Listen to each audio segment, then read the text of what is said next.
என் அன்பு மாணவ செல்வங்களே, உங்களுக்கான வீடியோ தான். ஒரு குட்டி ஸ்டோரி சொல்ல போகிறேன், சரியா? என்னென்னு சொல்லப்போனால், ஒரு கருங்கல்லை சிலையாக வடிவமைக்க உளி தேவைப்படும், அப்படி தானே? உளி மூலமாக தான் என்ன பண்ண முடியும், அந்த கருங்கல்லை அருமையான சிலையாக வடிவமைக்க முடியும். அதே மாதிரி தான் என் அன்பு மாணவ செல்வங்களை ஒரு அறிவுமிக்க மாணவனாக உருவாக்கி அவன் எதிர்காலத்தில் சிறந்து விளங்க ஆசிரியர்கள் உளி போன்று செயல்படுவார்கள். அப்போ ஆசிரியர்களுக்கு ப்ரெஷர் இருக்கும், முன்பக்கமும் ப்ரெஷர் இருக்கும், பின்பக்கமும் ப்ரெஷர் இருக்கும். ஒன்று அரசாங்கம் மூலமாக, ஒன்று பெற்றோர்கள் மூலமாக, ஒன்று மேனேஜ்மெண்ட் மூலமாக. எல்லா ப்ரெஷரையும் தாங்கி என் அன்பு மாணவ செல்வங்கள் நல்ல மதிப்பெண் இருக்குன்னு சொல்லி பாடுபடுவாங்க. இன்னொன்று, மாணவ செல்வங்கள் மூலமாகவே ப்ரெஷர் இருக்கும்.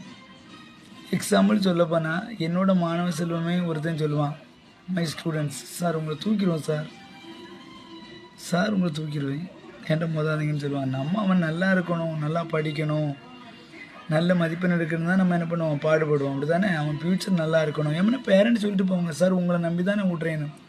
இப்போ நம்ம பசங்க நல்ல மதிப்பெண் எடுத்தால் நமக்கு தானே ஹாப்பி, சரி? அதனால தான் என் அன்பு மாணவ செல்வங்களே, நீங்கள் எதிர்காலத்தில் சிலை போல்